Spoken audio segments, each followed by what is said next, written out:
Okay, we're on. Hey! Oh, turn that off. Hi! I was just reading through my email. I was a bit behind, and I got one of those emails that are compelling that I want to make a video response rather than type it out. Partially because I want my emotion to flow through. Sometimes you need that. It's the nonverbal stuff, the heartfelt stuff comes through otherwise. This email was one of those email that I get that is both breaks my heart and encourages me at the same time. I don't know why, but it's usually from young men. I do get email from young women sometimes, but majority of the time it's from young men who are facing challenges in life. I get email from a lot of people, but of different ages. But the ones that I don't know, it's a demographic that seems to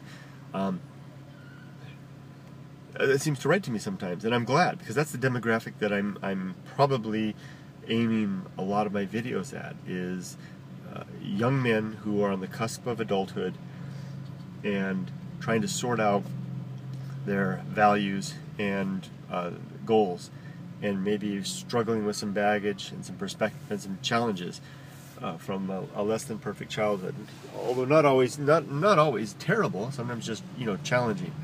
Like my own. Mine wasn't a terrible childhood by any stretch of the imagination, but I did find myself having to rely on myself at an early age, and that kind of left me cut adrift in a way, and in a first world sense, right?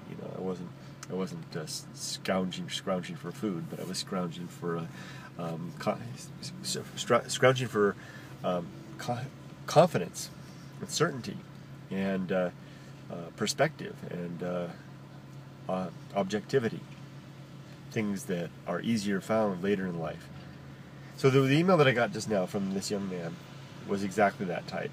And let me just preface by saying, wow, he's another one of these incredible young men who really have their act together. Now, I'm not going to say any information that would give this person's identity away.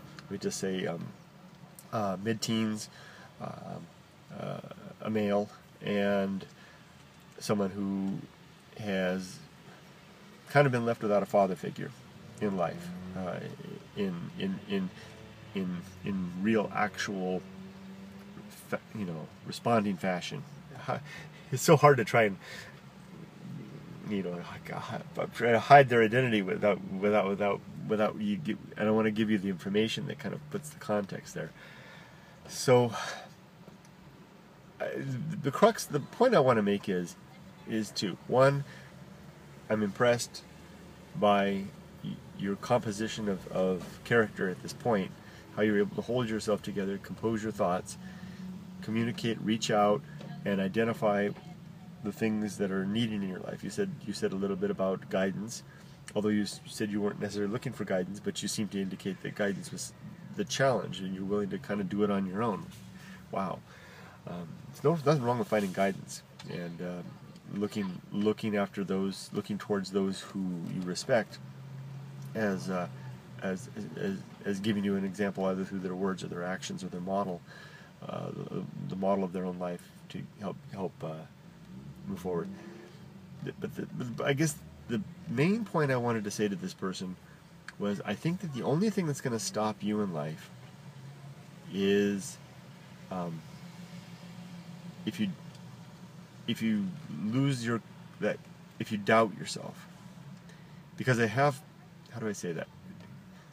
I'm having a hard time finding the right words for that. Because you do want to have doubt. You never want to just blindly accept what your mind and what you think your ideas. You want to criticize your ideas. You want to put your ideas out in the spotlight, shine the light from every angle, look at every bit of it, and find where the faults are, and either remedy those faults or make a compromise. And since in risk management, you can either accept it, mitigate it, or communicate it. There's one way to do it. It's one thing we do. And the only thing that's going to stop you is if you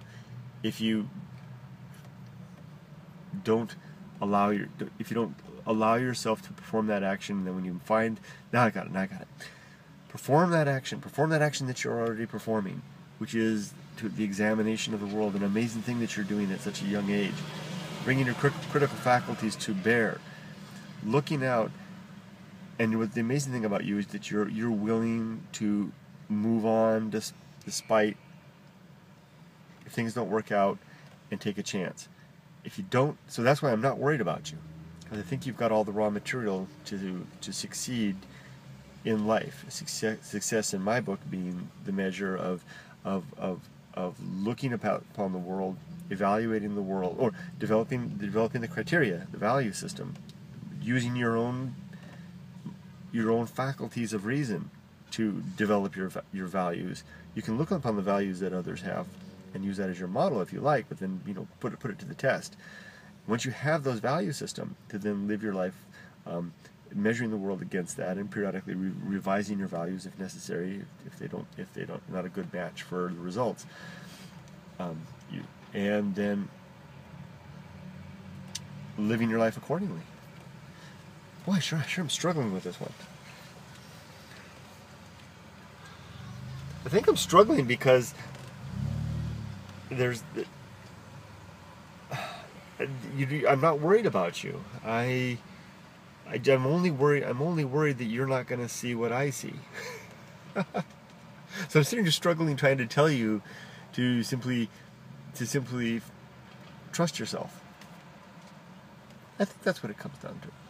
And I'm going about all these weird doing all these mental gymnastics and verbal gymnastics to try and tell you basically that I think you've got it together, and to trust yourself.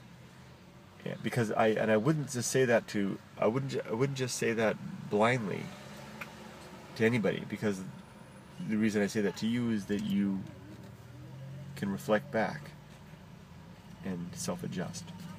I hope that makes sense. So, good luck to you. I hope you write to me more.